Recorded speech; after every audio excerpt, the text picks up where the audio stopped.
Sponsored by 666bet.com. Kugan Cassius, IFL TV in association with Macklin's Jim Marbella. We're in Dublin here for the final press conference for the return of the Mac. With me, Matthew Macklin.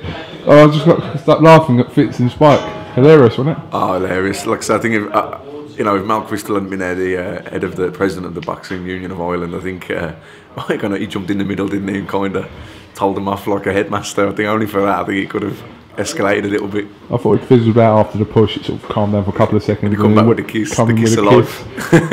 Kiss of life or the kiss of death. Whichever way you want to look at it. Anyway, on to you, Jorge Sebastian HEILAND. This is going to be a tough test for you. Listen, we know who you've been in with and everything, but the matter in hand is Saturday.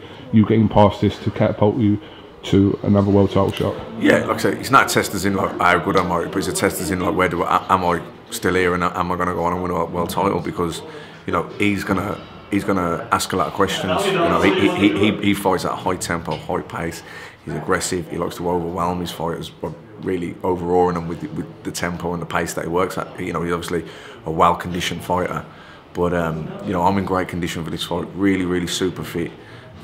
Pushed hard in the gym. I know the way I've pushed myself the last few weeks that I do really want it still more than ever. I'm as hungry as I ever was, if not more.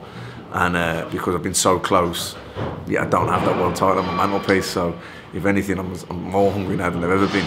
And if it ends up being the type of fight that it definitely could be, which is a grueler against this guy, you'll see that, because you wouldn't be in that physical condition. I wouldn't dig as deep or go through what I'll have to go through if it becomes that type of fight. Having said that, I've had some spectacular knockouts in my career as well. Some of the times when I thought it was going to go 12 hard rounds, like for example Assakoinen, I was absolutely convinced that was a 12-round distance fight and knocked him out in the first round. Alcock, I thought I'd seen him go 12 good rounds with Howard Eastman, and I thought, no, this could be a 12-round fight, and bang, third round, knocked him out. So sometimes when I've been, I get nervous if I'm not nervous, and I've got them butterflies with this fight. More excited than nervous. You get both, you get a mixture of both, but I'm more excited than anything because my confidence is high, and I've been performing in the gym and I feel really good. I'm in physically great condition. Tactically, I'm very aware of what we need to do, and I'm ready to do several things, and I can make that adjustment within the fight. But I do hit hard in the fights where I've sort of felt, I need to be sharp here, and I've started nice and sharp.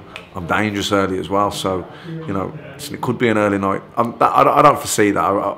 Most likely, I see a hard 12-round fight, but I'm a good puncher at middleweight, so don't be surprised if it's an early night either. You've obviously you've fallen short in your 3 world title attempts. Is this make or break for you now, Matthew? Yeah, I don't want to keep repeating it, but I wouldn't be doing it. I wouldn't be here at this stage in my career and my life. I've sacrificed a lot in my life for boxing, which I wouldn't change. I love it, but I have. And at this stage, as you get older, you want different things, and I wouldn't be making the sacrifices I'm making now if I didn't believe I was going to become world champion. So I believe it as much now as I've ever believed it. I'm as hungry now as I've ever been. You look at the middleweight scene there, Jermaine Taylor, even Miguel Cotto, legend of the sport, but really at his best, he was at welterweight. He's a top fighter. Maybe light, he's not a middleweight. He did beat Sergio Martinez, but he's not a middleweight. I'd love that fight. If that fight can be made, God, it doesn't get any bigger than Miguel Cotto at Madison Square Garden. But none of these fights are going to happen if I don't get over Saturday night. And it's a real test of where I'm at. This is a must-win fight. If I'm serious about going on and challenging for world titles and winning world titles again, then this is the guy I've got to beat. Fell short, but Sergio Martinez, who at the time was considered, pound for pound just behind Pacquiao and Mayweather, and Gennady Golovkin had 1 round in 15 months. Preparation was hampered, and look what he's done to everyone since anyway. So he's another special fighter. So you look at the other champions in the division: Danny Jacobs, Jermaine Taylor. Any of those guys, even Miguel Cotto at middleweight, I'd be confident of beating those guys. I really would. Would you be more confident of, like, obviously Miguel Cotto's, has been one of the best fighters we've seen in world boxing over the last so many years. Like I said, you said you're confident in middleweight, but the other champions in the weight, like a Jermaine Taylor or, no disrespect to like Andy Lee or Korobov, the winner of that, more realistic as a target for you to obtain a world title with someone like that, or not? Yeah, I mean, look, in a way, because I think, look, I don't think even though this is an eliminator, I don't think anyone's going to force Miguel Cotto into a fight. When there's fights like Canelo that can be made, because you're talking sanction fees and he's a major star that are chasing pay-per-view fights. You know, Cotto's probably pay-per-view against anyone who fights, so probably would be pay-per-view anyway. But you know, obviously him and Canelo are two big pay-per-view stars fighting each other, so that's a fight that's going to happen above and beyond anything if they can agree, if they can come to an agreement. But you know, obviously someone like you know, Jermaine Taylor or Danny Jacobs, something like that you know, certainly. You know, Taylor, obviously, from his name point of view, but he's been off the radar for a long time. But, you know, Danny Jacobs, guys like that, I'm a probably more established name, you know, having fought Golovkin, Stern, Martinez. And listen, I beat Stern, just didn't get the decision. Absolutely. Martinez, it was nip and tuck going into the 11th. And I could have been better that night, you know. Golovkin, well, look what he's done to everyone since. You know, he's I think he's up there with Mayweather, Andre Ward as the best fighter in the world. So, you know, they're not. It's not like you're talking. They're not run-of-the-mill world champions. Not that any world champions are run-of-the-mill fighter, but you know what I'm saying. They're elite. They're elite world champions, pound for pounders. So, I believe, you know, on the right night, you know, I definitely become world champion. And I think because of, you know, of the name recognition, I'm an established name, long time established contender. I think once, you know, I put a winning streak together, which this will be. You know, this will be my third win on the bounce since the Cotto fight, and in an official eliminator, in a meaningful fight, in a big arena, on a main event on television. I think it's a fight that it's a fight and an event that'll catapult me into getting a world title shot. Spike O'Sullivan was at the press conference, and he was saying sort of after Fitzgerald, if he was to get past him, that he was targeting a fight with you. But you're looking beyond that?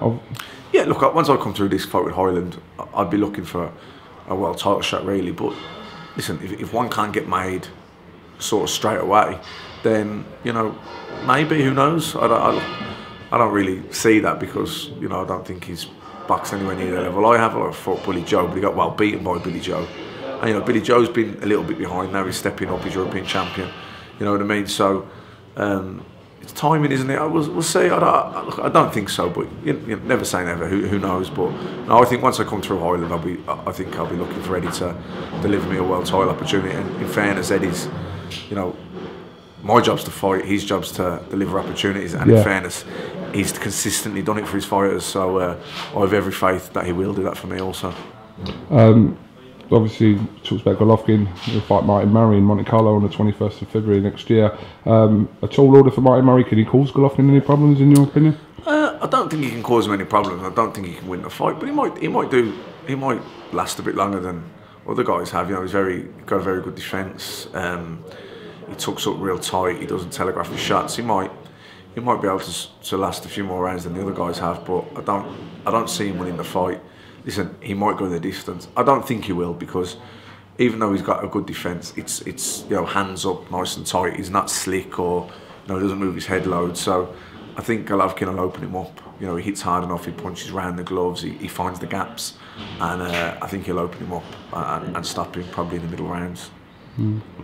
All right, well, listen, Matthew, it's been an eventful day. Yeah. You're meant to be the headline acts, but Fitz and Spike are sort of stole me thunder. They're stealing your thunder. But listen, we'll see you at the weigh-in, obviously, this week, and best of luck on Saturday night. Like I said, hope you get this win out of the way, and then, like I said, get your shot next year. All right.